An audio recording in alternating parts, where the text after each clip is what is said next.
Good afternoon, and thank you for joining Alpha Kappa Alpha Sorority Incorporated Beta Pi Omega chapter for the third forum in our series, Your Voice, Your Ballot. I am Katrina Owa, President of Beta Pi Omega chapter. This afternoon, we are excited to engage with candidates running for the Little Rock Board of Directors. Beta Pi Omega is fortunate to have several elected leaders in our chapter, some of whom have joined us on today. Representative Joy Springer, Representative Jamie Scott, and Judge-elect Tawana Bird. And we thank our 13th South Central Regional Director, Mary Louise Williams, and 19th South Central Regional Director, Carmelita Smith, for also being present on this afternoon. When we go to the polls this November, whether in person or by mail, there is plenty at stake. Right. You know. If you could please mute yourself. Thank you. We hope this forum is insightful, provides clarity about your options in the Board of Directors election, and that through this forum, you grow comfortable discussing the candidates with family and friends. This event is being recorded so that we can share via social media and our website, betapiomega.com, at a later date. At this time, I would like to introduce Mrs. Stephanie Jackson, Connection Committee Chairman, who will provide some foundation rules for this forum. Thank you, Madam President. All candidates were invited to participate in this forum, and so candidates, thank you again. Those of you who are here and present have joined by Zoom, and then also thank you to our participants also watching by Zoom and watching via Facebook. Each candidate will be given 2 minutes to introduce themselves and 1 minute and 30 seconds to answer each question during our Q&A portion on this afternoon.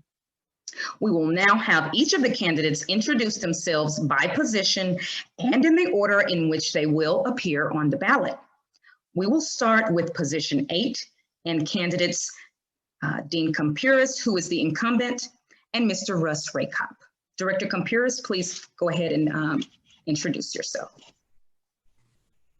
Well, thank you, and I appreciate the opportunity to meet with y'all today, and thank you for hosting this forum. I have really 3 things that I would like to finish up on that I've been working on for a number of years. And I look at it as my unfinished business. And the first is, how do I help and how does the board help the area south of 630 and east of I-30 become more economically viable? The tragedies this community has suffered over the last several months have brought a new awareness to what's going on and the problems in our community, but also it has brought many people to the table that have never been there before. And I see a new awareness of people wanting to come together and help economic development, work with the people, listen to the people, not tell people what to do in these areas. The second is that we're going to have a wonderful community going forward. We need to have young people who want to come to this community and young people stay in this community. And I think the way to do that is to enhance quality of life issues that will help people want to come, stay in this community. And I'm talking about enhancing the opportunities on the river, doing more parks, making parks better, making them more accessible, enhancing bike trails, doing things that bring people together in things that don't cost money. And the third thing is, how do we enhance the schools? Now, there's a school board election, and that's not my job, but it is my job to help take care of people with food at school and opportunities after school to continue learning and make up what they're doing before. And if I can succeed and the board can succeed in doing those 3 things, then the item that everybody always talks about, that's public safety, will come along well. So thank you for the opportunity to be here today, and thank you for hosting this forum. Thank you. Mr. Russ Raykop, please introduce yourself. You have 2 minutes. Thanks. I'm an activist and journalist, and listening to Director Compuris talk, it's all I can do to not use some profanity, because these folks on the board have been on there for years and decades. They've blocked every ordinance that Black board of directors have put forth. And we have to make a change on this board to end this systematic racism that's going on. Now, Director Compuris likes to have the parks and all that kind of stuff, but I'll tell you, and I'm going to ask him this, how many Black churches have you visited south of 630? How many neighborhoods have you walked in and talked to residents out there? Have you ever stopped at Pick Pack on 12th Street and visited with those people out there? I don't think you have. I don't think Director Adcock has. I don't think anybody else on the board has. And the thing that we have to address here is we have an issue with crime in the city. Little Rock is one of the most dangerous cities and is constantly ranked that way. We have 53 homicides that have happened this year. 53. And none of these board members, including Director Compuris, has talked about this at all. They'll spend weeks and months talking about First Tee or the former mayor's vacation payout, but they do not want to talk about crime and we can't get anybody to live here. We can't even get the police officers to live in this town because of crime. And the schools, Director Compuris, did you ever go before the Board of Education and say, give us our school district back? No. Now, Joan Adcock went there, but she went there to speak for a charter school of a lady that illegally ran for the board of directors and had campaign finance irregularities and had to pay a fine. And now she's facing criminal charges from stealing money from that school. Mr. We got to Adcock, stop these directors. Thank you. Thank you. Thanks. Now, let's move to position 9 candidates, and we will start with Mr. Dale Picard. Mr. Picard, you are muted. If you would unmute yourself, please. Thank you. The reason I'm running basically is because I went before the board and I tried to get action. You know, I realized that Little Rock was basically providing free fire department services to Kamek Village. And I was unable to get any action out of the board on that. And I talked with the mayor about it and I could not get any action from him. I talked to the city manager. City manager told me that the Little Rock is required to provide that fire department service to Kamek Village and that we should be happy to get the $10,500 because we would be required to do it for free. Now, the thing that upset me about that is that there's never been any documentation provided in support of that. I think that basically what we have is a situation in which the board of directors is basically nice people, but I really question whether they should be allowed to handle money. My background is as an economist and a contract negotiator, and I just cannot fathom why we're providing the service to Kamek Village, why we agreed to also give them 911 service when our communication center already fails to meet national standards, when 15% of the calls are abandoned. I don't understand why we invested over $9 million in a radio system, and then we let Ma Mel tag on to it for only $3,000 a year. So that's the big part of why I'm running. I'm really concerned about the money. I'm also concerned about our policing. Mr. Picard? Yes. Your time is concluded. Thank you. Thank you. We will now have an introduction from Mr. LaRon McAdoo. Alpha Kappa Alpha, Beta Phi Omega, thank you. My name is Ron McAdoo, 26-year educator in the Little Rock School District, businessman, a creative, an active citizen. First, I'd like to thank you for defending us. By us, I mean Black men. You have saved a race as Black women. Second, as a demographic, you've always, as Black women, had the most a qualified candidate in mind, and you've been on the right side of history time after time. And now you have a historic run with Ms. Harris doing what she's doing. You understand what it means to go through sands, to actually cross over and go through a process. As a Greek myself, Phi Beta Sigma, I understand that, and I know that we understand togetherness. I have a mother, a sister, a wife, a daughter that I want to make great decisions for. You're concerned about children And I want to be a youth advocate and making sure they have opportunities. You're concerned about safety. Our babies are the ones being really villainized in this present legal and law enforcement process and system that happens. We have talented children, but our arts and culture is not put out there. And then we want a quality of life for us. So I stand with you, and I love my A, I love my K, I love my AKAs. Thank you. Okay, thank you, Mr. McAdoo. Mr. Ron Muse, please introduce yourself. You are muted, sir, if you would unmute yourself.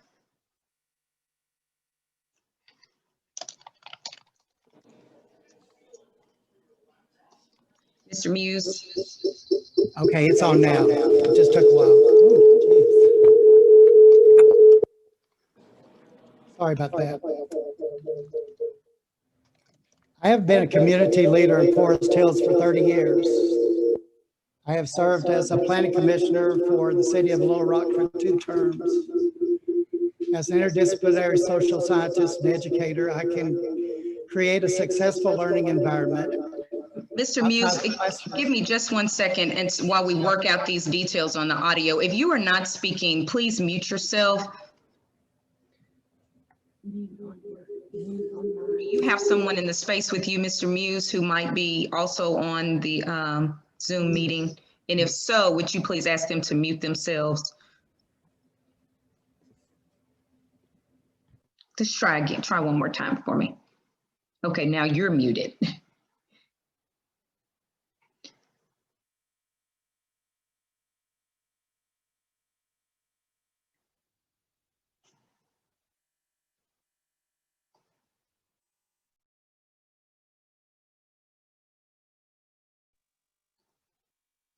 Are you able to unmute yourself, sir? You were unmuted just a moment ago.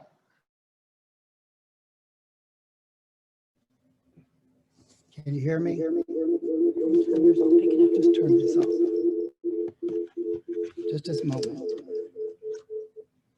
There, now go. I'm sorry for that. Can you hear me now? Much better, thank you. Go ahead. Can you hear me? Yes, we can, sir. We're good. I have been a community leader in Forest Hills for over 30 years. I have served as a planning commissioner for the city of Little Rock for 2 terms, which is 6 years. As an interdisciplinary social scientist and educator, I can create a successful learning environment. Outside the classroom, I am a participant observer who listens very carefully. I document and collect data for future analysis. I am a researcher who believes objectivity and scientific inquiry are necessary for fuller understanding of divisive issues and cultural differences with wide-ranging perspectives.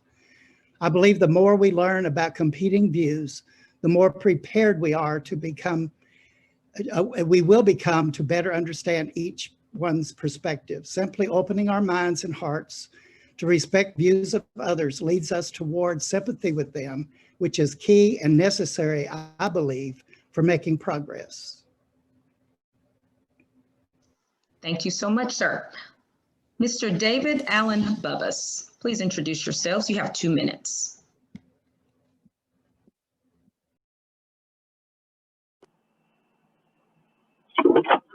Hey, thank you all for hosting this forum. I'm David Allen Bubbas, and excuse me being in my car. I'm just getting back from my 10-year-old son's soccer game today. So beautiful day outside. So anyway, I'm running for city board because I love Little Rock. I have David's Burgers, our restaurant in Little Rock, and we have 3 locations. We did have 4, and I've served all parts of the city with our restaurant. So whether it's West Little Rock, downtown, Southwest, Midtown, I've really worked hard to serve Little Rock. So I've served on the Planning Commission for 6 years. Also before my experience with Burgers, I'm a law grad from Bowen Law School, so I feel like I've got the education, the background, Vandy grad, Nashville, Tennessee. So anyway, I really believe I can bring people together in Little Rock, whether it's over the current racial unrest that we have now, or work with the police to try to have better training. I really believe that I can help bring Little Rock together, move us forward, both economically, help raise our funds, and help move Little Rock forward. Thank you. Thank you. Mr. Antoine Phillips, please introduce yourself. Thank you. I'm Antoine Phillips. I am Little Rock. I was born and built here. I graduated from John L. McClellan High School in 2002. I went off to college in Maine at Bowdoin College, where I earned a degree in American politics. And then I came back home. And I've been in Little Rock ever since. I graduated from UA Little Rock Bowen School of Law in 2009. And I went to go work at Wright, Lindsay, and Jennings Law Firm, where I've been a practicing attorney for 11 years, where I became partner at the law firm in 2016. That's a little bit about me professionally. Personally, I'm married. My wife is Tanisha Phillips. We've been married over a decade, and we've lived in different parts of the city. I grew up all over the city. As I tell people all the time, I went to 6 different elementary schools. So I've seen this city from a lot of different lights. And the reason why I went to so many elementary schools is because we moved when the lease was up. We did not have a lot of money growing up at all. So when the lease was up, we moved to a different part of town. And because of that experience, I think I'm the best guy to run and win and represent us in position number 9 at large. The reason why I'm running because I believe in better. I believe in a better Little Rock that's enriched by better neighborhoods, better economic opportunities, and better recreational options. It's been my life mantra that our beliefs dictate our actions and our actions demonstrate our beliefs. And that simply means what we do is what we believe. And if we believe Little Rock can be a better place for everyone, we'll work to make it happen. And that's why I'm trying to earn your vote. Thank you. Mr. Phillips, thank you so much. We'll now go to our position 10 candidates, and we'll start with Mr. Greg Henderson. Thank you so much for having us today. I am running for city director because I want to see the city built for the next 30 years instead of being stuck in the past 30. I serve as president of Downtown Neighborhood Association, where I work with citizens, city, and state officials to solve big and small problems all across the area. In my day job at Rock City Eats, I work with small businesses across the state to help them grow their business, and with cities to help economic development through building culture. I'm also a lifelong resident of the Central Arkansas area. With that, I'm the only candidate in this position that has the combination of the background to know the issues of our city, the experience to know how to solve them, and the willingness to actually move us forward. Thanks, and I'd appreciate your vote. Thank you. Ms. Joan Adcock, who is the incumbent in this position. Thank you so much for having us this afternoon and giving us this opportunity to speak. I have been a city director, as most people know, 28 years. I live in Southwest Little Rock. I've lived in my home for 62 years. My husband and I built it when we was 18 and 19 years old. I am a widow. I have worked in lots of different areas. In the land bank, we now have 76 lots and 6 houses for redevelopment. On the animal village, we have, with this virus going around, we have placed over 500 animals and sent 46 animals by plane to other states to find homes. I'm also working together in the community, which is the Latino initiative with the city of Little Rock.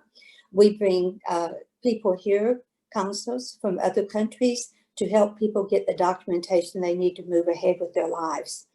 I have worked a lot in neighborhood revitalization and with the Apple Casa homes. UAMS now is starting a new program where we're looking for 30 homes for them to start a Live Local initiative. I have been very active in helping with the revitalization in the Love neighborhood, the Goodwill neighborhood, neighborhoods all over the city that people are wanting to have a part in making their neighborhoods better. In East Little Rock, we're looking at establishing a CDC. And I look forward to working with the budget of Little Rock because I think right now that's the most important thing facing us. So I would appreciate your vote, but I look forward to the questions we have this afternoon. Thank you. Thank you, Director Adcock. Mrs. Sheridan Richards, would you please introduce yourself? Yes, thank you. My name is Sheridan Richards. I'm an Air Force child who was raised all over Southern California, and that's why I have an accent and speak a little differently. Relocations throughout my childhood taught me the importance of assessing the needs in my community and finding ways to add value. My decision to run for this seat is solely based on the fact that we need leaders who are willing to advocate for the people and issues that are ignored in our community. I have 20 years of work experience in the corporate, nonprofit, and government sectors. I'm currently a senior human resources professional at a local healthcare provider. I have regional management experience. I've covered 2 major cities as a nonprofit executive. I've also managed a tri-state area as a human resources strategist. That skill set transfers well to contributing towards our city's governance in an at-large director capacity. I've been married for 11 years, and I'm the mother of 2 children who attend public schools here in Little Rock. My husband and I have chosen to raise our children here. I threw my hat in the race because I want to improve our city, not just for the current residents, but also for future generations. I'm grateful for Director Adcock's service, but I think it is time for a change. My platform is a fresh start, and FRESH is an acronym that stands for family, reading, equity, skill development, and housing. Equity is central to my platform because no one should have to travel across town to buy their groceries. Equity is also critical in ensuring equitable access to education, workforce development, affordable housing, and transportation. If you're ready for a fresh start for our city, please give me your vote in November. My website is votesheridanrichards.com. Thank you. Thank you, Mrs. Richards, and thank you again, candidates, for introducing yourselves. It is now time for questions. Please be reminded you each have 1 minute and 30 seconds to answer each question.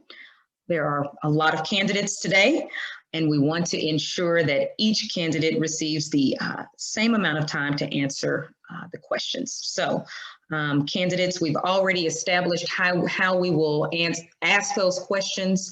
For those of you who are listening on Zoom and on Facebook, please make sure that you use the chat feature on Zoom and the comment section on Facebook if you have a question that you would like us to pose to the candidates. All right, now President Owa will lead us through the question and answer segment. Thank you, Mrs. Jackson, and thank you again, candidates, for being here on this afternoon. The first topic is top priorities, and we will begin. What are your top 3 priorities for Little Rock, and how will you achieve them? And we will begin with position 8 candidate, Director Compuris. Well, that is very, I just said it before. My top priority is establishing some economic development south of 630 and east of I-30. And we're doing several things right now. Tomorrow we have a meeting that Grant Tennille has helped facilitate from the city with a grocery store person from Alabama to try to bring a grocery store into this area. I'm working with another different banker to set up an economic development fund, and our goal is $5 million to give loans to the people who cannot get a traditional loan at a bank. One of the problems we have south of 630 and east of I-30 is people are not bankable because they can't get a traditional loan.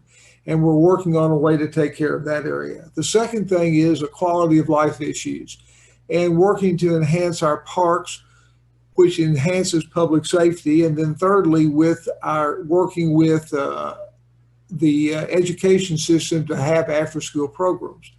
I will have to say to Mr. Raykup's comments earlier, asking where I've been and not been, I have to say that for the last 25 years, I've been on the Boys and Girls Club. We've got 4 clubs south of 630 that we run.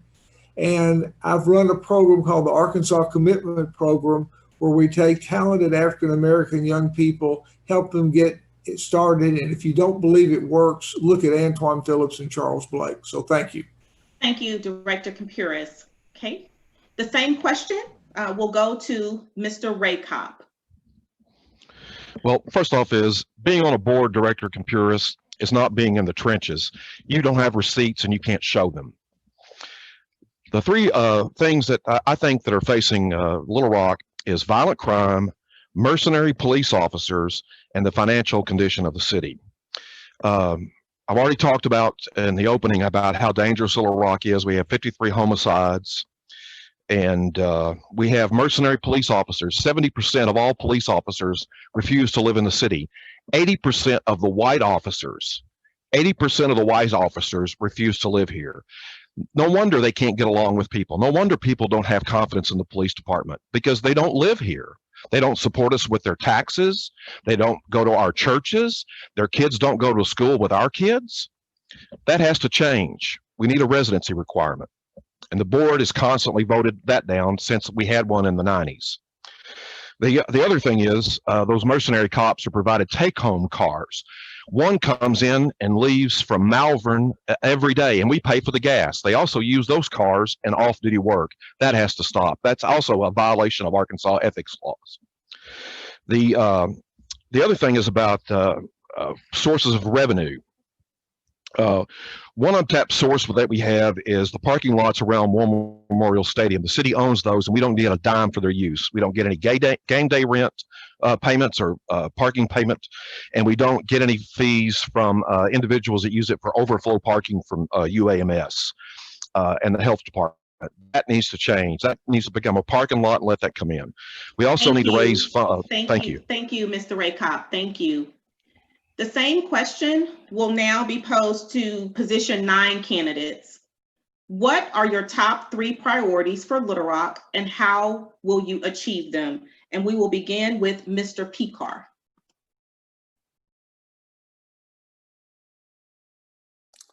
Well, I think I've already covered my concern about getting a fair and reasonable prices for the services Little Rock provides to the exurbs. So what I want to talk about now is the need to establish a community services department. What we need to do is to have this department, we'd have a cadre of people trained in social work, specially trained EMTs, and these folks would handle calls for welfare checks, homelessness, and other nonviolent situations, even including alcohol and other drug use. We should not be expecting our police department, our police officers, to be functioning as social workers. And so I think it's important that we follow the lead of Albuquerque and some other communities that are looking at forming a separate community services department, because many times police officers will show up, they're armed, and there's a tendency for them to escalate the situation just by their presence. So I think what we have to do is to try to de-escalate situations and try to work more with the community in a non-threatening environment. I'd also like to fix I-30. I think RDOT's proposal to run the St. Louis to Dallas traffic right through the heart of the city is ridiculous. I-30, that traffic on new I-57 should be routed into 440. The downtown Little Rock is not just a place for people to drive through as rapidly as possible. They've already roughed out an alternative that would replace all the bridges, resurface the streets, and you could put in the Chester Pike Bridge, and you could do all that within budget without having to increase taxes. Thank you, Mr. Pekar. Thank you. Your time has concluded. The same question is posed to Mr. McAdoo. Thank you. My first thing would be youth advocacy. Being an educator since 1994, I've tutored, I've mentored, I have created groups of creatives that we have gone throughout the United States doing workshops. I will continue that. I will institute that, not simply make a program, but institute that so that it will be locked into what Little Rock is. Also, public safety, being a parent, being someone, again, who's an educator and who's had to go to some of my students' funeral, had to testify in court for some of my students. I understand that there's a relationship between law enforcement and these children, and we have to better that relationship and have to make it greater between the community and police. I've even worked with the police in creating a youth organization that work with my group and the police. The third thing is arts and culture. We have so much talent. We have so much innate ability here. A place is known and is characterized by how it presents and expresses itself. We know Hollywood, California by Hollywood. We know New Orleans by jazz. We know Memphis by blues. So when we as Little Rock allow for our talent to have a venue and also support it and realize that it's a power in aesthetics, then we can move forward, and we can always find ways to do that by going to littlerocklove.com and figuring out what I'm doing. Thank you, Mr. McAdoo. Thank you. The same question is posed to Mr. Muse.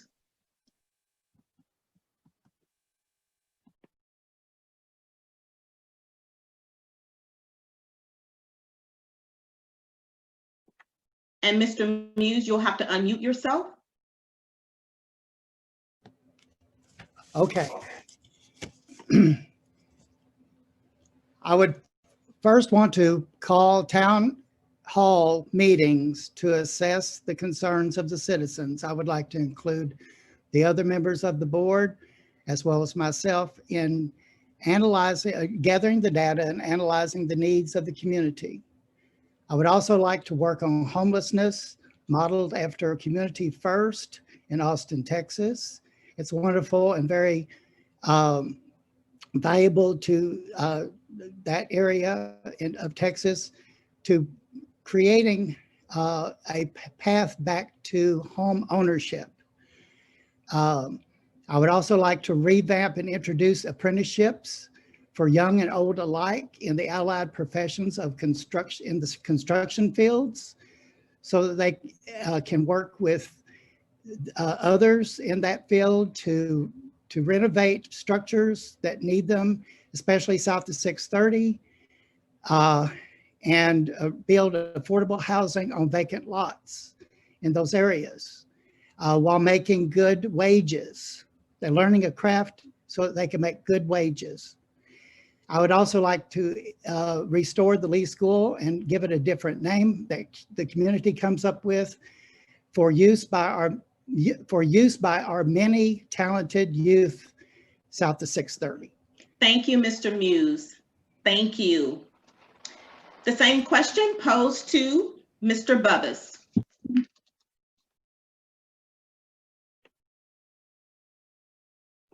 You're muted, Mr. Bubbas. If you could unmute yourself, please.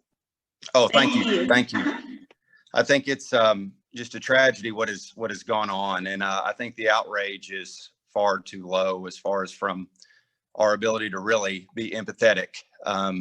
You know, the biggest problem that we have is going to be how the police are dealing with people.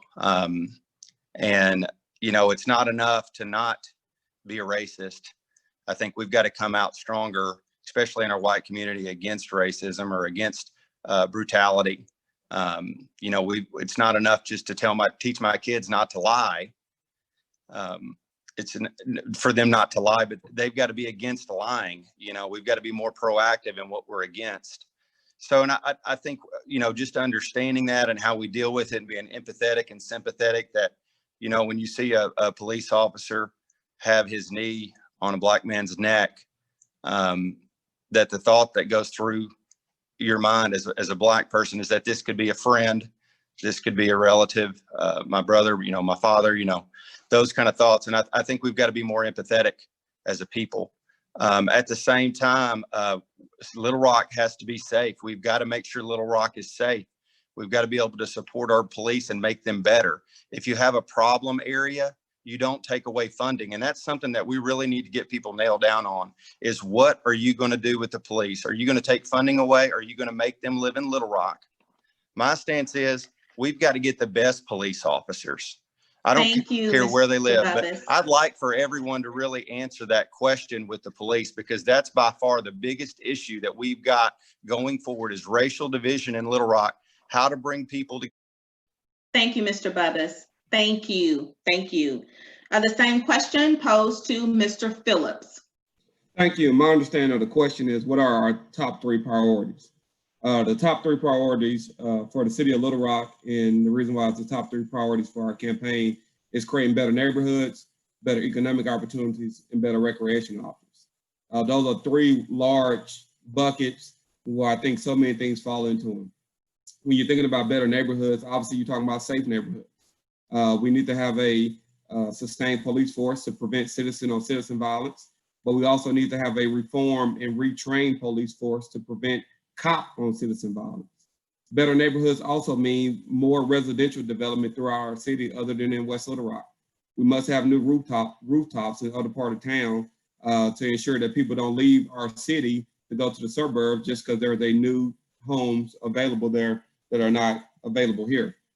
You got to create better economic opportunities, and that's for everyone in our city. One way you do that as an attorney, I represent a number of small businesses who have challenges in doing business with the city. They have challenges with the zoning restrictions. We got to clean that up. We have to make it easier and more efficient to do business in our city to create revenue. We have to expand the number of business and people who get to do business with the city. That's another way to create economic opportunity. And we have to close the opportunity gap. As my understanding, there's about 5,000 individuals in our city between 18 and 24 that are not working or nor in school. I have a plan to address that to allow them an opportunity to work. And lastly, we have to create better recreation options. Thank you, Mr. Phillips. Absolutely. Thank you. The same question is going to be posed to position 10 candidates, and I'll restate the question for you. What are your top 3 priorities for Little Rock, and how will you achieve them? And we will begin with Mr. Henderson. Thank you so much. I think there's 3 key priorities that impact other priorities around the city. We've got to work on education. We've got to work on long-term city planning, and we've got to work on overall quality of life. For education, the decision is simple. We have to regain full control for the State Board of Education and work with our Little Rock School Board that's about to be elected to make sure that the needs are met so that they can build a strong education system for our kids. A strong education system for our kids means reduced crime in the future. A strong education system for our kids means more economic development in our city. Secondly, I think that we have to look at long-term city planning, and that's something that we've neglected over the past 30 years. I want to continue to fight against projects like the I-30 expansion. I want to make sure that trails are part of our overall city master plan. And then I want to look at outdating building and zoning codes that hurt growth and stunt areas for development. Finally, we need to look at quality of life across the city. I want to approach the quality of life as a long-term city planning and make sure that the pieces we build today connect with the pieces that we want to grow tomorrow. I want to work on a master plan connecting trails, parks, and new planning districts, and then safeguard our parks and recreations against commercial interests, keeping them free for everyone to enjoy. Thank you. Thank you, Mr. Henderson. And the same question is posed to Director Adcock. Thank you. You know, it's hard to sit here and not want to talk about all the things that we are doing, because I know that we have got some great things that people talk about wanting those things, but they don't understand they're already here. But we need to put things in the budget in needs, wants, and luxuries. And we need to keep promises. I think that's one of the best things I would say. We need to keep the promises that we've already made. We've promised the youth that we would have the PIT dollars for them for after school and for other things that they want to do. We also need to understand that housing needs and the neighborhood needs.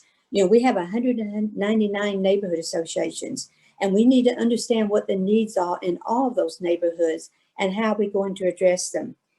Also, I think public safety would be one of my top ones. And in public safety, we now have 8 victim services specialists. And these are what some people are calling social worker. Every time there's a crime, one of these people go out and visit the victims of these crimes. And we're doing that right now. It's already here. So I want to continue what we're doing with the police department. If it's the new Elevate group to where they're working with children, 3rd grade, and then continue to work with those children to the 12th grade. We have lots of wonderful things going on. I want to continue those. I want to look at our budget to make sure that promises that we make are things that we can carry out. Thank you. Thank you, Director Adcock. And the same question is posed to Mrs. Richards. Thank you. So my top 3 priorities are housing, skill development, and education. With the housing piece, we need to ensure that there's affordable and safe housing in our city for everyone. I don't think our city has done a strategic job pursuing funds through the CARES Act, and I think we have an opportunity to take leadership with that, not only requesting money from the governor, but also serving as a conduit to the surrounding communities. With regard to skill development, I want to make sure that as our city continues to grow, that our workforce is ready to step into the jobs that are coming here. I visited the Port Authority recently and learned we are already having trouble filling jobs due to skills needing to be developed.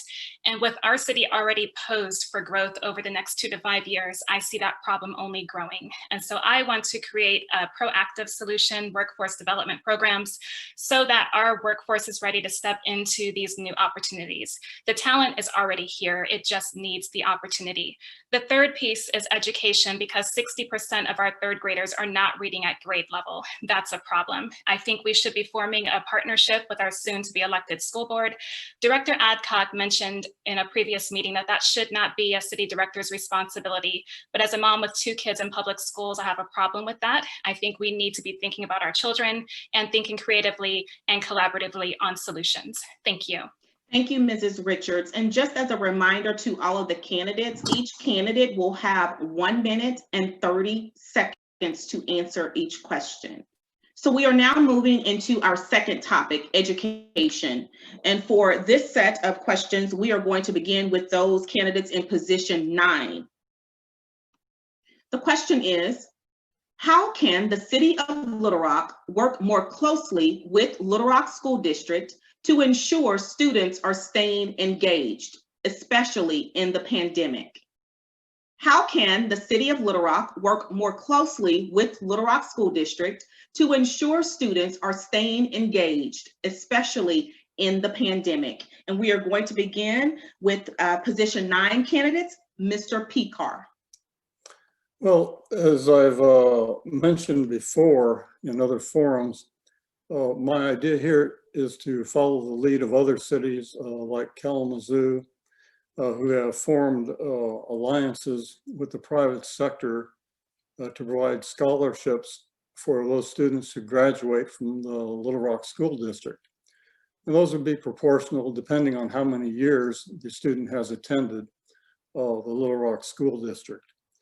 Then it would enable them to attend college or trade schools and further develop their skills. So this is a way to incentivize people to attend Little Rock schools. And I think it'd be a positive development. And I think we could go ahead and work with the private sector. Like Ms. Richards said, the people at the Port Authority and other employers would likely be interested in this kind of program. Thank you. Thank you, Mr. Pekar. The same question posed to Mr. McAdoo.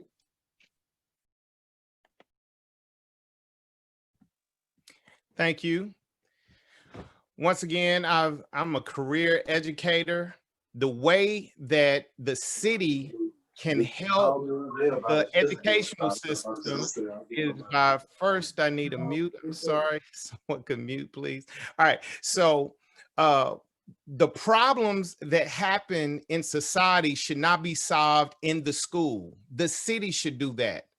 The school should not be the place where a hungry child is the only place for them to eat. The school should not be the only place for them to get safety. The city should provide those wraparound services that allow for the educational system to focus on academics. The city should take care of all of those wraparound services, the mental health. Most children are diagnosed in school. And teachers are the ones who figure out that that child needs help and assistance. So those need to be related to the city so that the city can handle that. They can handle the homelessness. They can handle all of those things that happen as societal problems outside of school so that when they get to school, they can focus on academics and then be productive as they matriculate through. Thank you, Mr. McAdoo. And the same question is posed to Mr. Muse.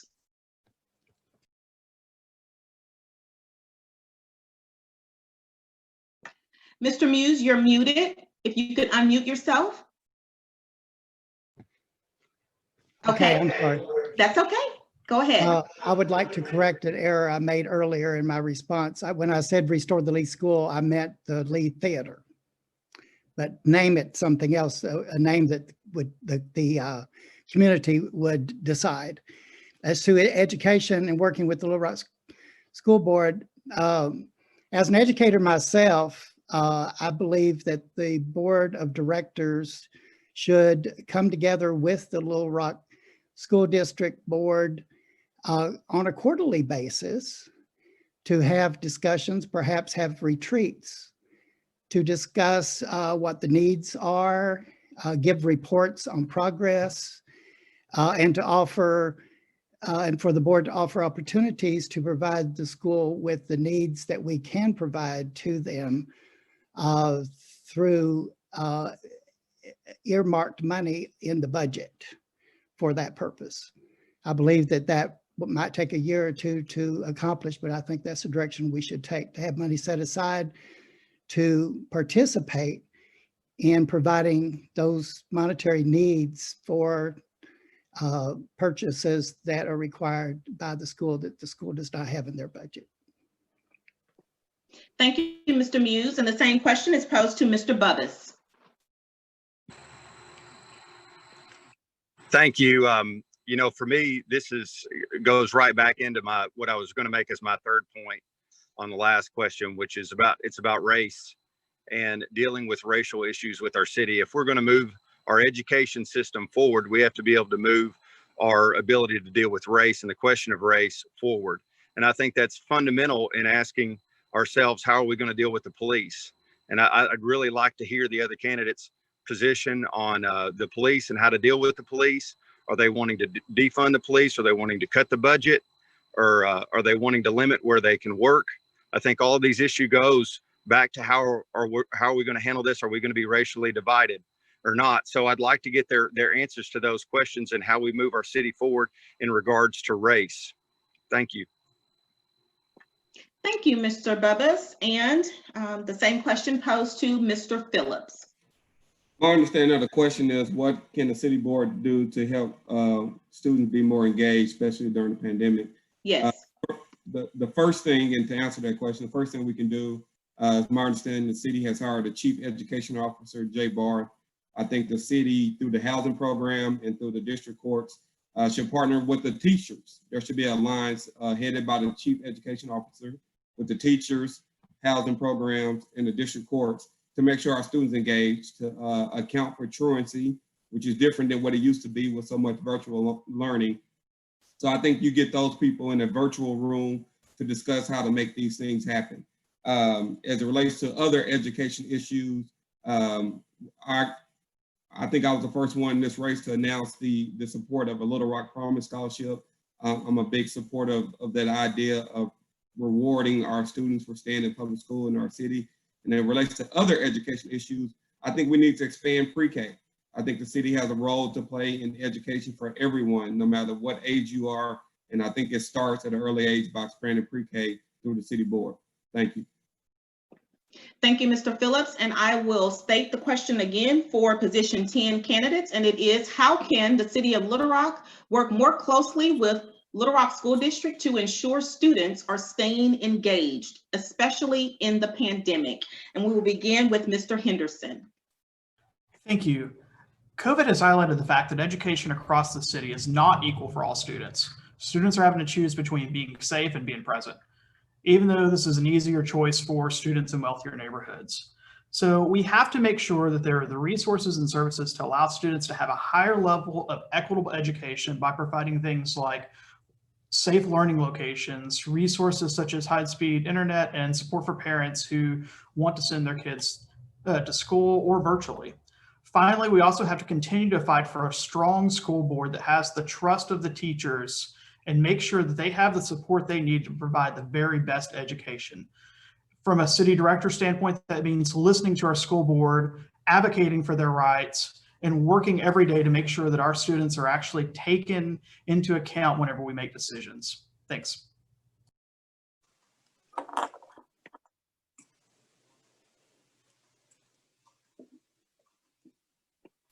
I'm sorry, you could not hear me. Thank you, Mr. Henderson. And the same question is posed to Director Adcock.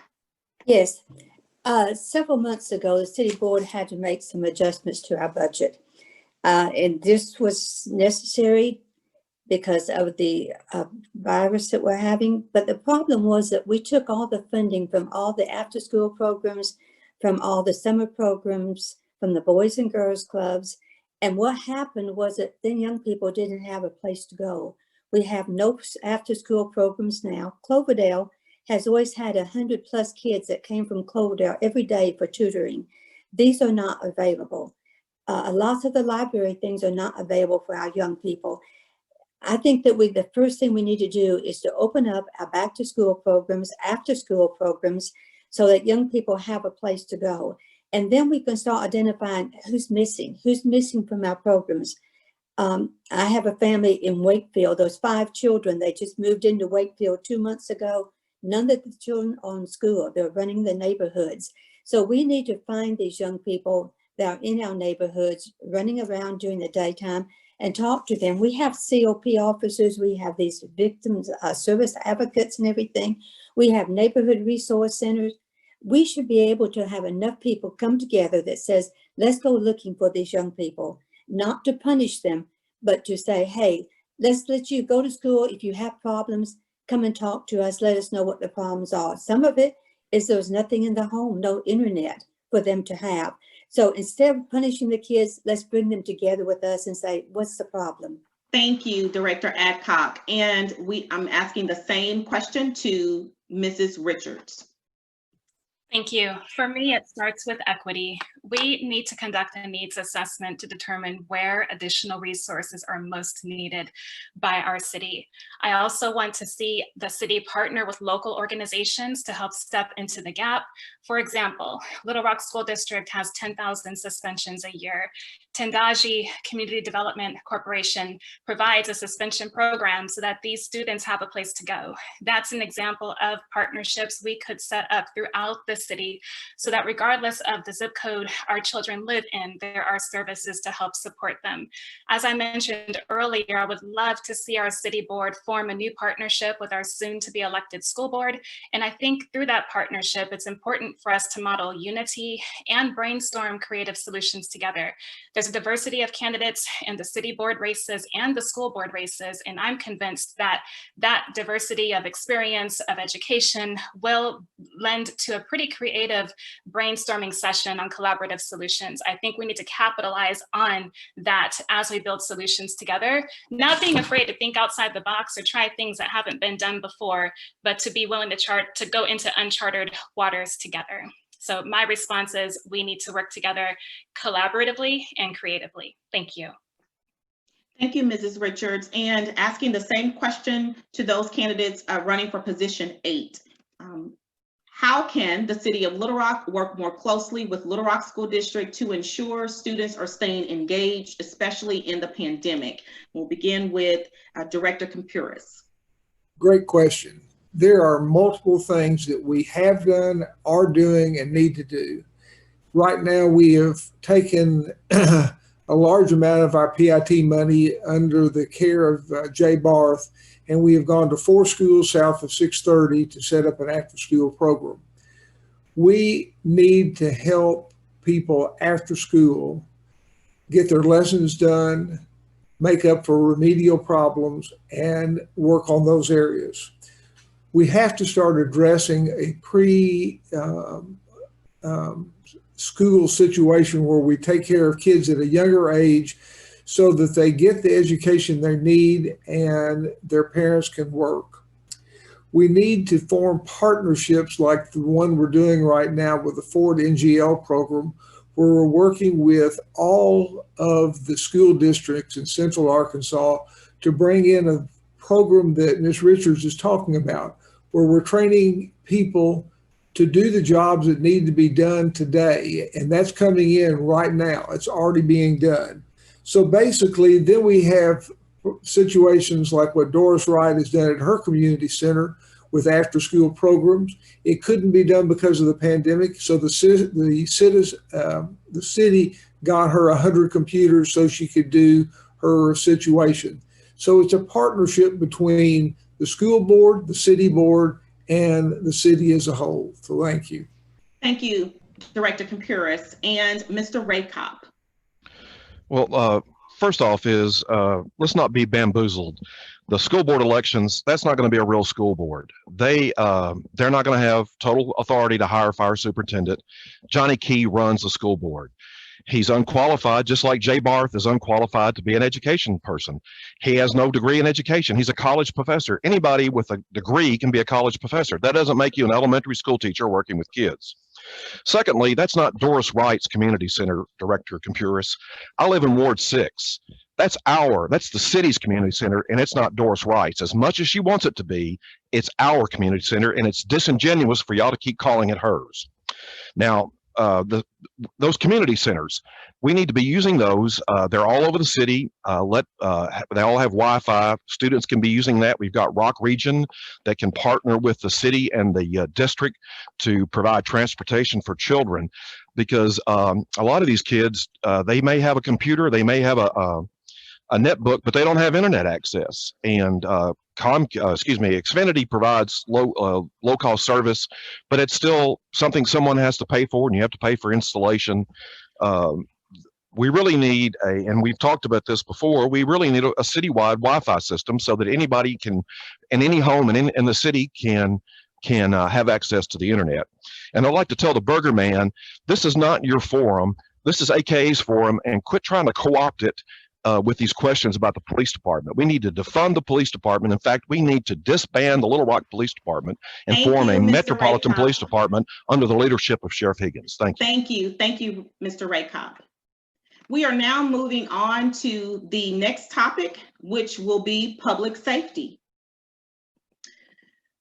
For this topic, we will begin with those candidates running for position 10. And the question is, from the outside looking in, there appears to be significant division amongst members of the Little Rock Police Department. What do you see as points of concern, and what would your role as a director be in unifying this department? We'll begin with Director Adcock. Okay. Yes, there does look like there's problems. And right now, I think it's one of the biggest things facing this city. Of course, it's personnel, so much of it. And we do not, are not to involve ourselves or the city board in personnel matters. That's with the mayor and that's with the city manager. But it's hard to stay from the outside looking in and see what we feel like some of the problems are and that they're not being addressed.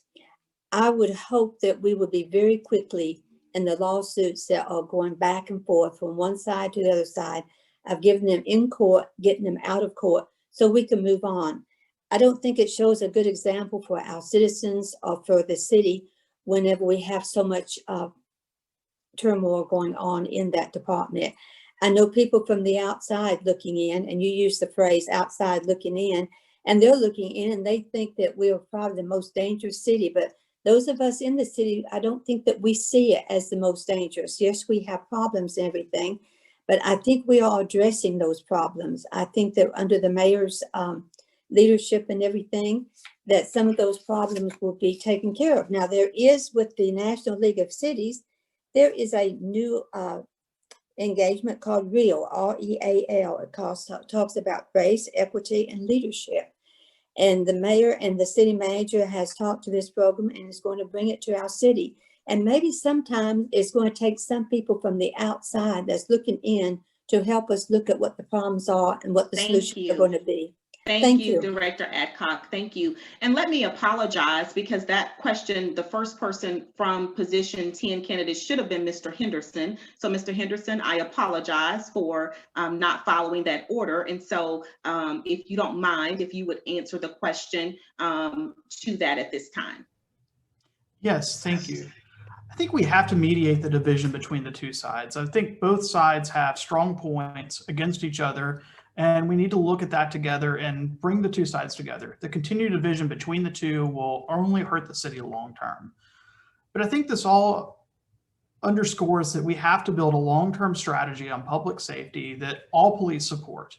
We have to provide a plan for tomorrow that addresses the safety issues before they are a problem, something we've failed to do over the past 30 years. That means a bigger focus on community programs, community policing, long-term city planning, and overall accountability.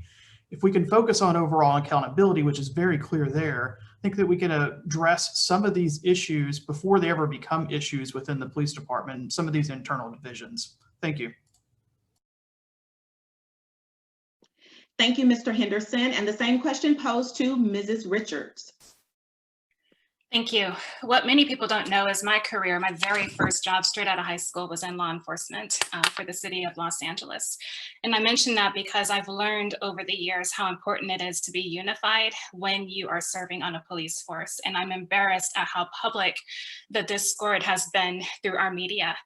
I would like to see our city board be more unified. I think it was inappropriate for Director Adcock and Director Hines to make a public statement against our police chief. I think it's fine to disagree behind closed doors, but when we are doing matters in front of the public, we need to be a united front. The divisions in our city across racial lines and socioeconomic lines, I think a lot of that does flow from the city board. And so we have a responsibility to model unity for our constituents. In addition to that, I think we need to be careful to separate domestic matters from professional matters. A lot of the issues that exist between the leaders within the police department are personal disputes. We need to let them handle those in the courtroom and stop personalizing them through our service. I would also argue that our leaders and police officers need additional training in cultural sensitivity and humility, and that should also be modeled from a leadership. So my final answer to this is that our board needs to model what unity looks like for our constituents. Thank you. Thank you, Mrs. Richards. And now the same question will be posed to position 8 candidates, and I'll restate the question. From the outside looking in, there appears to be significant division amongst members of the Little Rock Police Department. What do you see as points of concern, and what would your role as a director be in unifying this department, beginning with Director Campuris? Well, I think the first statement is correct. From the outside looking in, there is great division. And there is so much rancor that I think that there's 2 things going on that will really help. The first is that the Municipal League is offering their services to help mediate and come look at the situation objectively and offer suggestions. The thing that we all forget is that the mayor appointed a group of citizens to independently look at the police department to try to find areas of concern, areas of agreement, and what we can do to bring people together. And we need to listen to an outside group come together and bring suggestions that we can act on and react to. And until we have that sort of thing, we're not going to be able to move forward. But I'm looking for, in the near future, all of us coming together to make our city and our police department better, and getting the people that are on the front lines active and giving them the support we need to move forward. So thank you. Thank you. And the same question posed to Mr. Raycop. Well, I think I'm in a unique position because as an activist and blogger, I probably have more information about the ongoings at the Little Rock Police Department than anyone participating in this forum or outside of it. Transparency. I have 4 active lawsuits against the mayor and the chief of police over failing to provide public records. That's a serious problem. We have over 50 liars, documented liars, that are LRPD officers. Like I said at the end of the last question, we can't fix the Little Rock Police Department. If from the outside looking in, there's problems. From the inside looking at the inside, there's problems. There's been systematic racism in that department for years. We can't fix it. So what we need to do is man up and disband it, form a metropolitan police department under the leadership of Sheriff Higgins, and that will help establish some competency out there. you know, this department has problems we can't fix, and it's a sad situation that gets worse every day. And you know, even the leader of the Little Rock Fraternal Order of Police is one of the documented liars. The past president was a documented liar. Why is the city sitting down and having good faith negotiations with liars? I mean, how can you expect to get an honest answer from a liar? Thank you. Thank you, Mr. Ray Kopp. And the same question will be posed to position 9 candidates, and I'll restate it for you. From the outside looking in, there appears to be significant division amongst the members of the Little Rock Police Department. What do you see as points of concern, and what would your role as a director be in unifying this department? And we'll begin with Mr. Picard. Well, you know, we've talked about the different problems and the different approaches that have been mentioned by the different candidates. And they range from disbanding the police, and I guess the other one that was not mentioned was to just let it grind out through the court system. Certainly the, you know, intuitively, I like the idea of bringing in a mediator or bringing in some outside input on the situation. I kind of think, and by the time you're in lawsuits, I kind of doubt whether mediation is going to work. I think basically the situation is that it's really gone too far. You know, we have suits and countersuits. I don't think it will be effective. I'd like to go ahead and try it though, but I'd shoot at this point in time. You know, I think I just have to acknowledge that the police chief serves at the discretion of the board, and yeah, I think if we can't work this thing out through mediation, I think the police chief has to go. Thank you. Thank you, Mr. Picard. And the same question posed to Mr. McAdoo. Thank you. Well, what I have done is I have talked to policemen. I have worked with the policemen with the Youth Power Council, the organization that we formed together. I believe those initiatives still can take place. What I've heard from policemen within the department itself is the solutions are there. They're just not being supported. There needs to be strong support behind the diversity training. There needs to be strong support in some of the programming that goes on. There's no one who has more to lose than somebody who's been a victim of police brutality, such as myself or my child or children that look like me or people that look like me. There is very much a reason for me to be involved in how this plays out. This is not just another issue. I've had a police barrel in my face before from Little Rock LRPD, right? So I believe that we do have to be diligent and intentional about how we move forward in these situations, making sure that the department can be what it needs to be for all of its citizens of Little Rock. Thank you, Mr. McAdoo. And the same question is posed to Mr. Muse.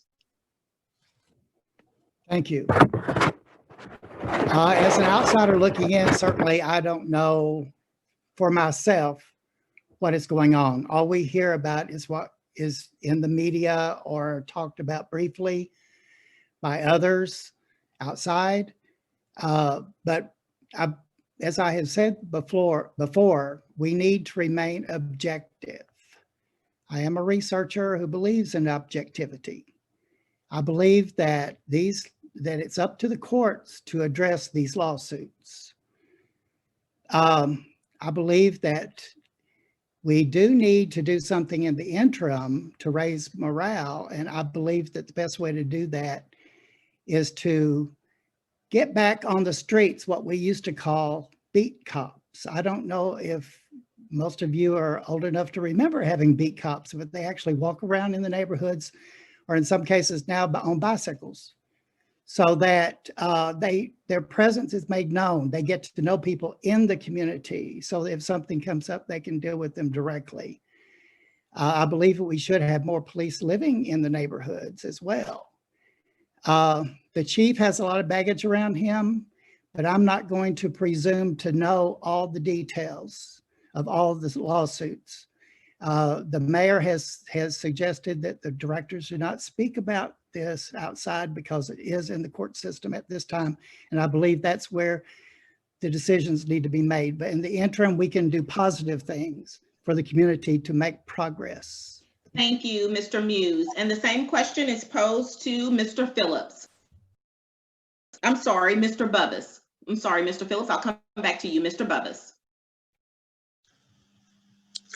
Thank you. I think one of the starters we have to do is we have to be honest with the community.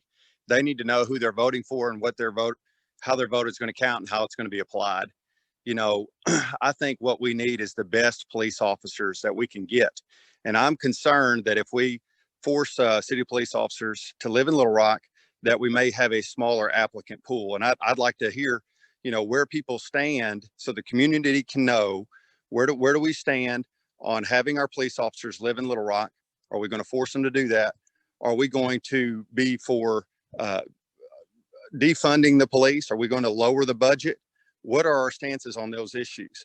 You know, for me, anytime you have a problem, you have to spend more resources to fix it. You don't come into the situation and take money away or defund or put more restraints on it. You need the most applicants. We've got to get rid of those applicants and those police officers that are violent and that do react in the inappropriate way. So I think we need more funds. We need to address it greater. We need to invest more in our police, not less. So that's one way I think I would contrast myself from my opponents. Thank you. Thank you, Mr. Bubbas. And Mr. Phillips, the same question. As it relates to the, you said from the outside looking in, it relates to the division within the department, perception is reality. And when I go around town, whether it's from East End to Highway 10, I'm being asked that question about the police department because people, from a legal standpoint, I understand you cannot stop an individual from filing a lawsuit, but we can stop the reasons why they think those lawsuits are necessary. But before you even get to that issue, we must recognize that the police officers still have a duty to keep us safe. That's their job. And if these lawsuits are compromising the safety of the people in the city of Little Rock, then we don't need those officers because that's their job and we're paying them to keep us safe. But what you can do, and the reason why these are issues now, we got to go back a year and a half related to when Bradley Blackshire was murdered. And a lot of these lawsuits that we're talking about stem from that. And that situation stemmed from a lack of training, a lack of cultural competency, a lack of implicit bias training, a lack of follows in the Little Rock Police Department protocols as it relates to placing yourself in front of a moving vehicle or shooting at a moving vehicle.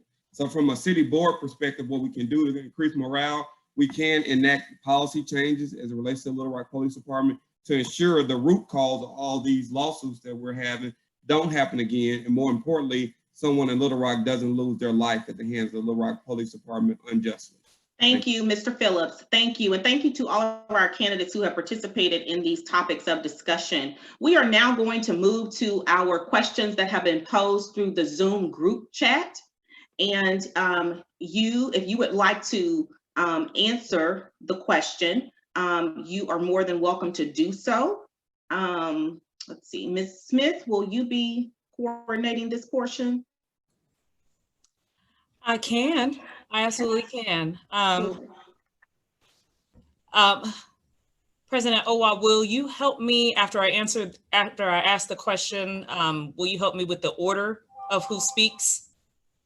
I sure can. And I think at this point, it would be whomever would like to speak to the question, whomever would like to answer the question for those questions that are posed in Zoom. All right. Well, I will start with the question and then we will determine how we coordinate who speaks first, since there are so many candidates. So I will start with the first question that addresses all of the candidates. And it is a two-part question, and it states, citizens depend on board members to voice concerns and advocate for changes in our communities. The first part is, has anyone analyzed scientific data surrounding crime and economic concerns to determine what issues should be a priority? And the second part is, when was the last time you spoke with citizens to determine what their main concerns are? I think that probably the best way for us to handle this is if candidates would be willing, if you are willing to answer that, if you would raise your hand or use the hand function, and I will call you as I see you, which I'm glad to see all of your hands. Mr. Phillips, you were the first person I saw, so I will start with you. I will then go to Mr. Russ Raycop, Mr. Greg Henderson, and then Director Joan Atkinson and Mr. Muse, and then I will call on whomever next after Mr. Muse answers. So Mr. Phillips, please go ahead. Thank you. Absolutely. Thank you, Ms. Smith. When was the last time I spoke with citizens to determine what their main concerns are? An hour ago. I was out in Alder Creek neighborhood doing contactless canvassing and talking to voters about their concerns, and they're concerned about our education. They're concerned about the safety of our citizens. And one thing that we talked about in creating better neighborhoods is creating better economic opportunities. I grew up all over the city of Little Rock. I didn't come from anywhere near a wealthy family. First person in my family to, well, by a week, I was the second person in my family to graduate college and first person with a professional degree. I say that to say that I grew up and I had a lot of family members who been involved in crime and went the wrong way. And what I've learned, excuse me, that's my doorbell. What I've learned is that the issues are that a lot of people in our city who are committing crimes do it because they have a lack of opportunities in other areas. They're committing crimes to use a colloquialism, they don't have nothing to lose. So why not go take a chance and commit a crime? Why not go take a chance and do X, Y, and Z? Because opportunities haven't been afforded to them the way they've been afforded to me. And I realize I'm fortunate in that way. And that's kind of the heart of why I'm running for the city director. I believe that we can have better economic opportunities where we'll address the root causes of why people feel like crime is important in the first, or is an option in the first place. So you do that by ensuring that small businesses can grow to give people an opportunity. You do that by— Thank you, Mr. Phillips. Sorry. Okay. Well, I didn't know we had a time limit. Sorry. Yes, thank you. Yes, we will be sticking to the minute and 30 seconds. Okay. I didn't know that. Y'all didn't tell me that. I apologize. So to everyone else, we will be sticking to the 1 minute and 30 seconds time frame. Thank you. Thank you. And Ms. Richardson, I see your hand, so I will add you to the list. Mr. Raycop. Thank you. I'm not going to repeat things that Antoine said. He was exactly on point. We have to create opportunities. That's how we, a lot of the crime we have is because people don't see an alternative and there's economic issues involved. That's where the city has to come in and do that. And that's something this board, these folks that have been on the board for decades have done. We don't need to give them another chance. They had their opportunity and they failed.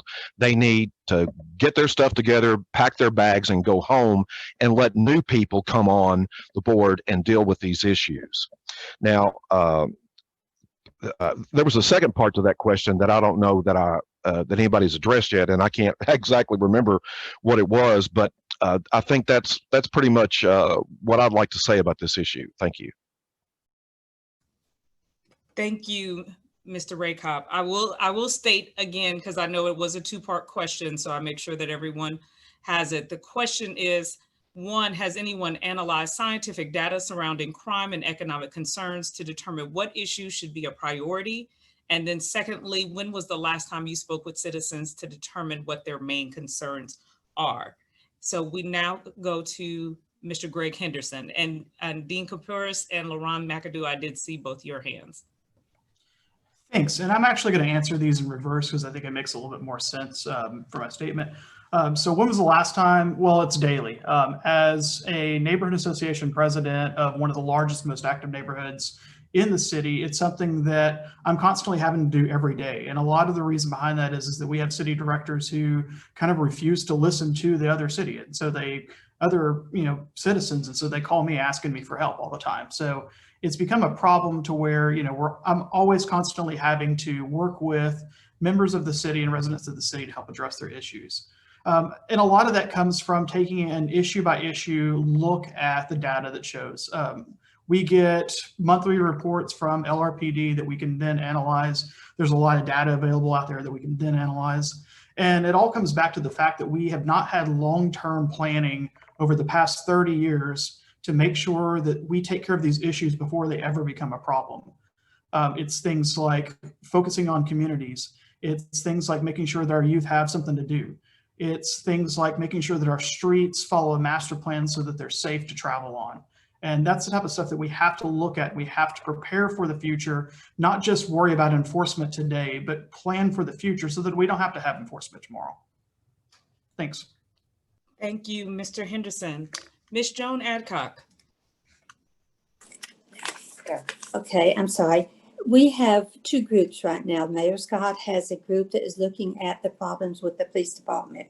We also have a citizens review board, which is new. I think they've had 2 or 3 meetings. When did I last talk to neighborhood people? Thursday evening, I had a group out in a neighborhood garden with the neighborhood group, and they was talking about different things that they saw going on in their neighborhood. Lots of people just wandering the neighborhood, both adults and young people. Also, I met with a group this last Thursday, and what they was talking about was the car break-ins up in the Heights area and up around Foxcroft, and what was being done about that. And then I was at the food giveaway Friday, which we're giving away food every Friday, 9 to 11 at Southwest Community Center. And the group of people that was there waiting to pass out the boxes, we got to talking about the crimes because we work with people as we're giving out boxes. We have 2 officers that direct the traffic so that people can get in and out. Also, I want people to know on the 22nd of this month, the Northwest Precinct will have their quarterly meeting. And on the 29th, the Southwest Police Precinct will have their quarterly meeting. Anyone can tune into these meetings and find out what's going on in your community. Thank you. Thank you, Ms. Adcock. Next is Mr. Ron Muse.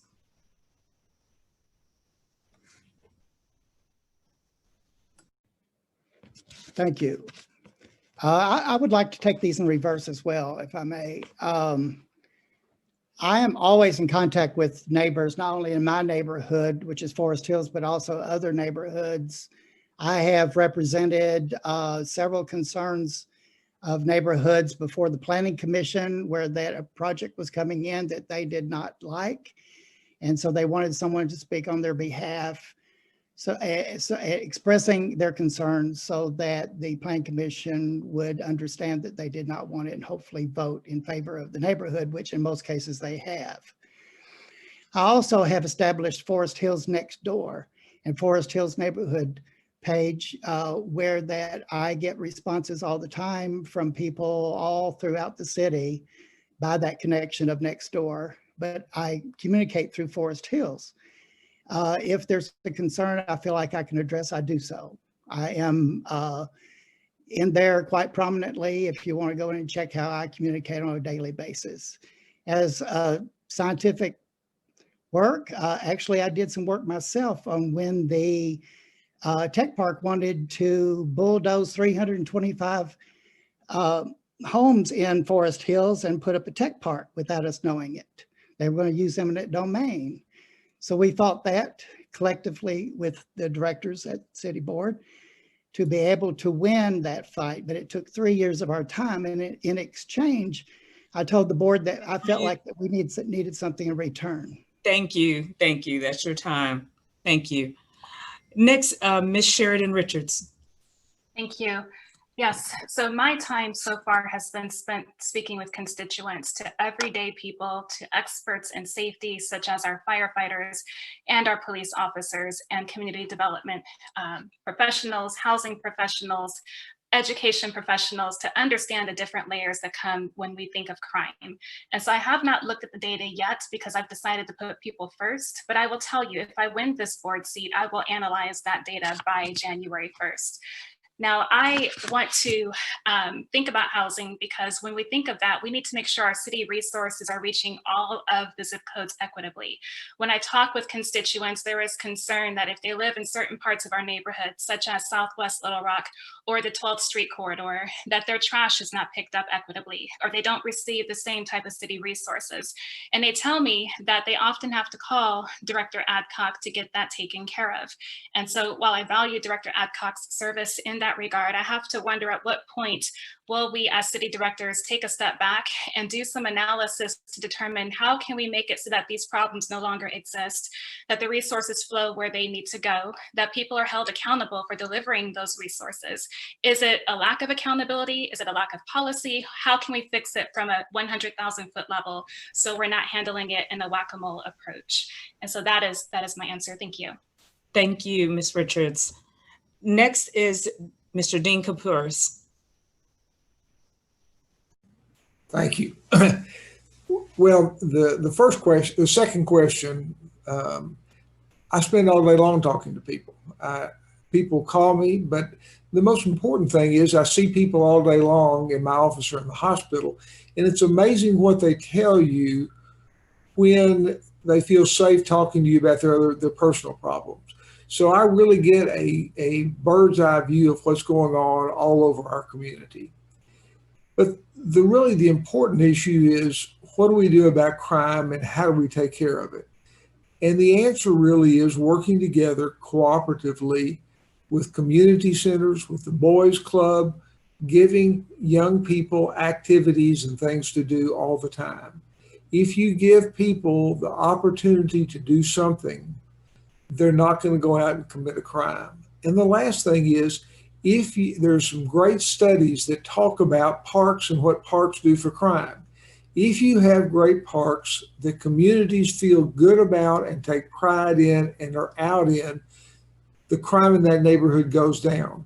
So we have a huge number of parks, especially in the east part of our community and southwest part of our community, that we need to improve and work with the neighbors to let it be their park, and that will help our community greatly. So thank you. Thank you. And next, Mr. LaRon McAdoo. Thank you very much. So I was able to talk to people last night. I participated in Six Bridges Book Festival, which was a great event. And I was able to talk to shop owners downtown to know what pain that they're going through.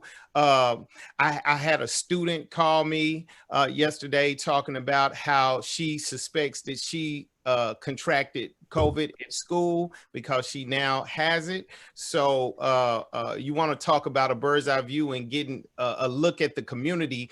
As an educator, I have 150 families that I see on a yearly basis and know intimately in terms of their education and the way that they go through school. So I get a lot of that. I get mothers calling me saying, hey, my child has run away from home. Can you help me find them? So I've also talked to officers and firefighters, and firefighters have said that there's some parallel issues that have been happening in the fire department as well as what's happening in the police department. So I'm talking to the rank and file. I'm talking to the practitioners, not the administrators, not the higher management. I'm talking to the practitioners of these industries of policing and firefighting, and they're telling me there's some same things happening. Some of the citizens are talking about food deserts, you know, having to be in the middle of a city and have to go miles and miles just to get something to eat. And of course, economics with the situation with COVID. And COVID is probably the biggest issue. Thank you, Mr. McAdoo. Thank you. That's time. All right, that was Mr. McAdoo was the last candidate whose hand I saw.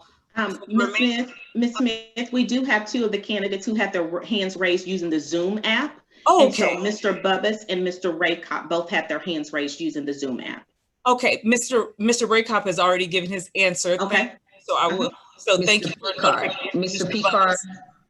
I believe that's Mr. Picard. You have your hand raised for this question. You just give us a thumb. I have my hand raised. Yes, we see you, Mr. Bubbas. We're going to come to you, and then I see that Mr. Picard's hand is raised. Is your hand raised, sir, for this question as well? Yes, ma'am. Okay, all right. Perfect. We will go to Mr. Bubbas first, and then we will go to Mr. Picard. Mr. Bubbas, you have the floor. Thank you. Thank you. I think a lot of our issues with Little Rock have to do with transparency. We've got to be transparent. And as leaders, we have to be transparent. We can't go to one part of the city and say, hey, I'm for this, and then go to another part of the city and say, hey, I'm for this. Or give ourselves enough leeway just to kind of dodge around and do whatever we really is most politically expedient at the time. And I think we need to, this is a big issue. What do we do with our community, with our police, with racial division, with our schools? All of these things are intertwined. And this police issue is going to come up. And I think people have the right to know, where do you stand? What are your policies going to be? Are you going to force Little Rock police officers to live in Little Rock, or can they live outside of town? What are your thoughts about the applicable related to that? What are your thoughts about the budget? Do you believe in defunding the police? I've already answered that question. I'm a little frustrated that the most pressing issue related to race, related to social justice, police brutality, I'm not hearing firm answers, maybe from one candidate, but we need to know, what is your policy, and are you going to stick to it? Are you going to frustrate the community by not giving a straight answer? Because there's going to be infighting based on this. So I would like to hear answers. I think people deserve the right to know. Thank you. Thank you, Mr. Bubbas. Mr. Picard? Thank you. Yeah, I talk to people on a regular basis, and of course, like other folks have said, COVID is just a really big concern right now. Crime is a big concern, policing is a big concern, I-30 is a big concern, and our continuing carrying the exurbs, paying for services to Maumelle and Kamak Village and things like that. And then, of course, another one is the ballot measure number 1, where the highway department wants another $300 million a year. To me, that's just kind of outrageous that they'd be looking to take that much money away from the consumers and then spend it as they see fit. They certainly have not been spending that money in accordance with the way it's been allocated in the past. Instead of spending it on 4-lane roads and smaller, they've been spending it to expand the highways, inside Little Rock. I think that what we have to do with that kind of thinking with RDOT is we have to get them to focus interstate highway activity on interstate highway instead of redoing the downtown areas. Thank you. Thank you, Mr. Picard. So we have come to the last and final question of our forum.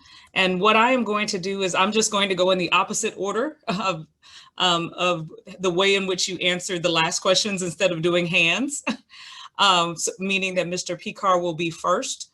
And the question is pertaining to food deserts. So it notes the fact that there was formerly a grocery store located on 12th and Elm that was closed several years ago with the promise to reopen it because there was a much needed capacity in the neighborhood, mainly because there was limited mobility and transportation for the residents. An announcement was made that there would be a new opening, but that did not happen. What will be your plan to bring resources back to underserved communities across the city of Little Rock? And Mr. Picard, we will start with you. Yeah, the question of food deserts is one that Little Rock faces along with other cities in the country. I guess with regard to the grocery store in particular at 12th and Elm, I look at that and I think that, gee, the next closest place is probably the Edwards food giant over on Main. And, then of course we also have the Kroger's out on Roosevelt and up in the Heights. I think for me, it's just the realization that, we all of us have to travel some to get food. And, sometimes you can have a bus service to the grocery and that can help. But in terms of, I don't really have any particular solution for that particular grocery store. I would just hope that somebody would examine it and see whether or not it's financially feasible to reopen it. Thank you. Thank you, Mr. Picard. Next, Mr. Bubbas.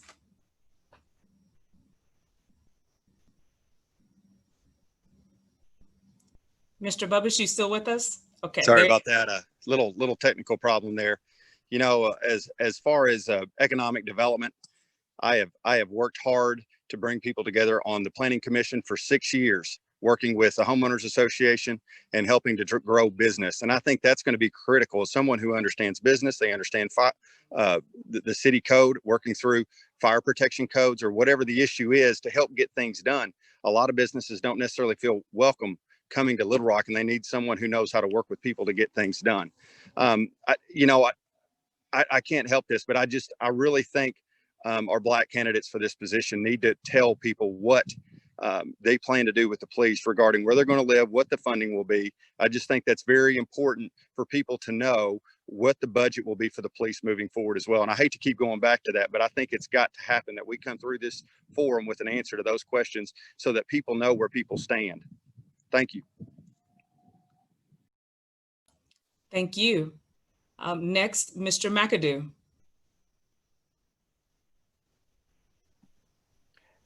Thank you very much.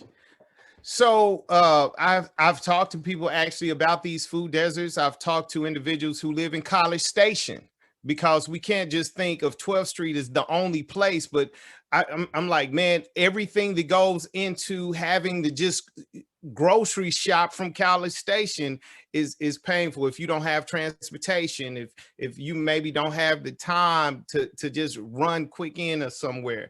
East End, those who live in East End, the idea of co-ops have come up, and I've been in some of those discussions in community meetings about the community themselves coming up with a co-op, because when you talk about the feasibility of it business-wise, a lot of times it's not there. It's not enough people to put a grocery store here. So you have to look at other issues. And then another argument I hear from some of these within some of these forums is the shrinkage. How much is stolen out of these local stores, particularly the one on 12th Street. That was a big issue there. So I think that what has to happen is we do have to look at more than just 12th Street. We have to look at all of these pockets that have food deserts in it in Little Rock, and make sure not only that we provide a grocery store there, but one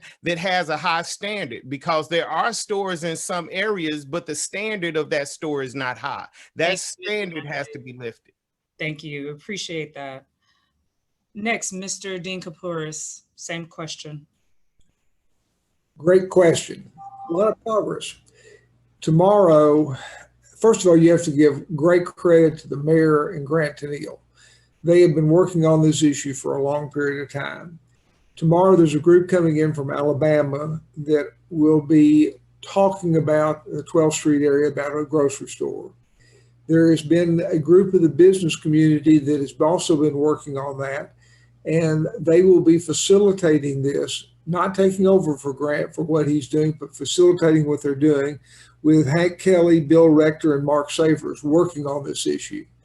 The goal is to try to find a different model that isn't the Kroger's or Food Giant model on how to put grocery stores in the food deserts.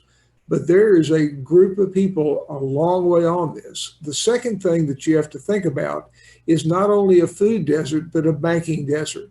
And if you look at what Darren Williams is getting ready to do in the 12th Street precinct, getting an area where people can feel comfortable banking is equally as important to a food desert. So both of these issues are being addressed, are necessary issues, and are really important. So thank you. Thank you. Next is Ms. Sheridan Richards. Thank you. Piggybacking off of what Director Contreras said, yes, I've had discussions about some of the existing partnerships. When I first decided to jump into this race, I reached out to each director out of professional courtesy, and Director Kathy Webb and I had a brief conversation about her involvement with the food deserts. And my statement to her was, when I win this seat, I look forward to partnering with you.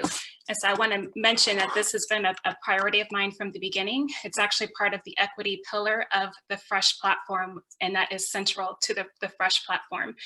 I work in human resources. Nothing happens in my world without partnerships. And so that is going to be key. I've had conversations with constituents and learned that if you do have a food desert where there is a hole in the wall store that serves some groceries, that you end up paying a 10% gratuity to shop there. That's not equitable. I want to make sure that we continue these conversations to figure out, can we turn some of these city-owned vacant lots into community gardens? And how can we ensure equitable transportation to the existing grocery stores so that none of our constituents are taking 1 and 2 buses across town to get their staple foods? And so from my perspective, community gardens and transportation to the grocery stores is the short-term solution. We need to develop our partnerships to establish the long-term solution. Thank you. Thank you, Ms. Richards. Next, Mr. Ron Muse. Thank you. Well, this grocery store is in Forest Hills, my neighborhood. So I know a lot about the background on it since I've lived there for 33 years and have had my home there for 33 years. It's been politics, folks. There are people from outside who have been trying to buy up that property cheap so that they can do commercial development there, such as the tech park. At least 2 to 3 times a week, I get cards in my mail, and so do my neighbors, about, I want to buy your property as is. What we need is a warrant of habitability passed by the state of Arkansas. We are the only state that does not have a warrant of habitability. So that when owners of rental units that have those in our neighborhood and other neighborhoods, they need to bring them up to a better condition so that we can be competitive with people wanting to come in to buy their own homes and restore them.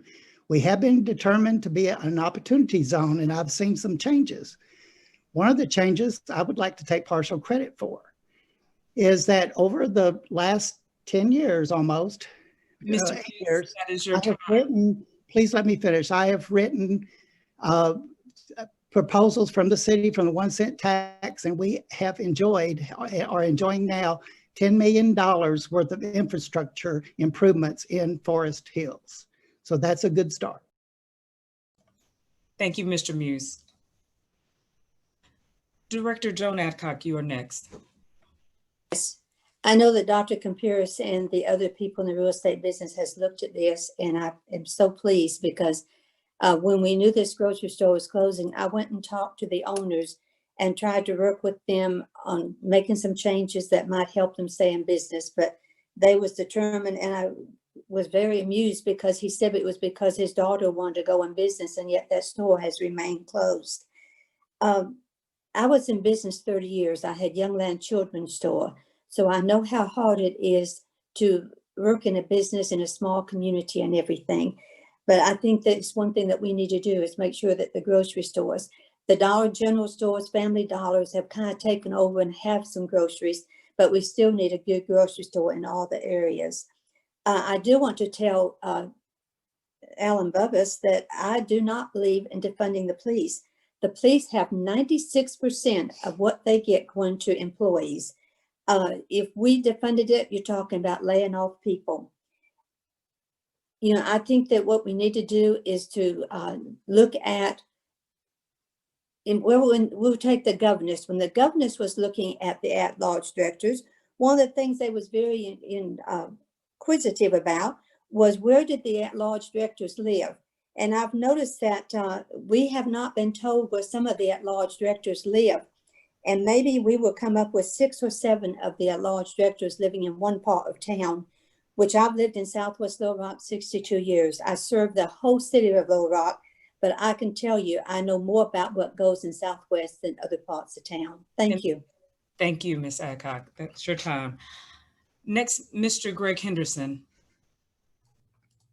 Yes, thank you. You know, being over neighborhood association and living downtown and living south of 630, it's kind of a topic that comes up all the time, especially whenever we're working with other neighborhood associations that kind of border us and we share resources. The reality is the board is happy to roll out the red carpet and give away prime city land for a place like Topgolf, but they don't want to support businesses south of 630. Yes, there's some things working now, but why have city directors continued to not support development that has taken us this long to make any progress? They're happy to give huge incentives away and waiving impact fees for rich developers and rich areas in West Little Rock, but they continue to create empty promises along 12th Street, the eastern side of Little Rock, Roosevelt, and Southwest Little Rock for years. We have got to quit prioritizing the wrong development in the city and look at building strong business, including grocery stores, in areas that need the development the most, and then put city resources behind it to make them actually successful, like other development zones, other opportunity zones, and funding from the city to help in those areas prosper. Thank you, Mr. Henderson. Mr. Russ Rakoff, you're next. Okay. This is a prime example about folks being on the board too long. On October 6th, I know you can't see it, but on October 6th, they passed an ordinance to support a targeted community development initiative to address the lack of development in strategic sections of the city and for other purposes. So they have a group already established now to look into these food deserts and the financial deserts and all that sort of thing. But let's talk about the 12th Street area. 12th Street Police Substation has a retail space that they've never been able to lease out. And the reason for that is because of crime. And you're going to have coming from the banking industry, you're going to have a hard time getting a bank branch to come in to this 12th Street area because of CAP scores. Those are crime scores. They're not going to open branches there. That's just a fact until we deal with this crime. And that's the biggest problem the city of Little Rock has. And we can't do it with the police department that we've got now. We have to have a disbanding of the Little Rock Police Department, form a metropolitan police force under the leadership of Sheriff Higgins because of the systematic racism at the department. Now, as far as the food deserts go, the definition of a food desert is that there's not a grocery store within a mile of your residence, and that's the whole state of Arkansas, and especially here in Little Rock. You know, there are very few people live within a mile of a grocery store. I do. I've got Whole Foods that I can walk to, and Trader Joe's that I can walk to. So we have to look at some things, and I think it's disingenuous for individuals to not recognize Director Ken Richardson in Ward 2. He's worked for years to try to get grocery stores down there, and he's been working with this gentleman from out of state to get a store reopened over there. Thank you. That's your time. Thank you. And our final candidate, Mr. Antoine Phillips. Thank you. This is an important issue, and it goes to the heart of our Better Neighborhoods platform, which is to create self-sufficient neighborhoods throughout our city, which would address issues like the lack of a grocery store, lack of small business development that's been supported and enriched through city board, through how we do our ordinances and how we spend our dollars. You shouldn't be able, I've joked about this, but if you can buy Apple Jacks, you should be able to buy Apple. And until we have grocery stores there's nearby, that's something that we need to be focused on throughout the city. But I also want to share that I think it's important for me as a candidate, to everyone on the Zoom call, to ask you for your support. You can learn more about our campaign by going to AntoinePhillips.com, and you can learn and join the list of our supporters with familiar faces that a lot of you may know, whether it's Pastor Porter, Pastor Townsend, Pastor Silas Johnson, whether it's former Mayor Lottie Shackelford, Tiffany Mazo, Gwen, Tamika Edwards. A lot of people that you know believe in better. They support this campaign. I hope to earn your vote when you go vote starting October 19th. Thank you.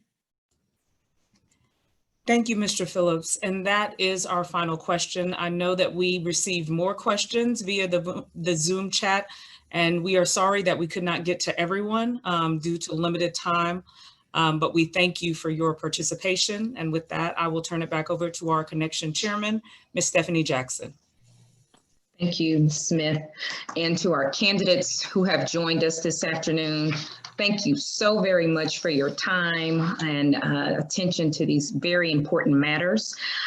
We do have just a few housekeeping things, and I will turn things back over to our president, Mrs. Katrina Owa, just to briefly run through a few of those items. Thank you, Mrs. Jackson. Candidates, thank you again for attending this forum. It was our pleasure to host you. To our members and the public, we want to remind you of a few key dates. Early voting begins Monday, October 19th. However, if you have an absentee ballot, you can begin mailing or taking them to the Pulaski County Courthouse now. Get it done early. Also, you have until October 27th to apply for an absentee ballot. And finally, election day is Tuesday, November 3rd. Visit votepulaski.net to look up your voter registration, see your sample ballot, and see early voting locations and times. Also, please visit our Facebook page this week to see an important discussion about the ballot issues you will find on your ballot. Again, thank you for joining us for the City of Little Rock Board of Directors Candidates Forum, and have a great evening.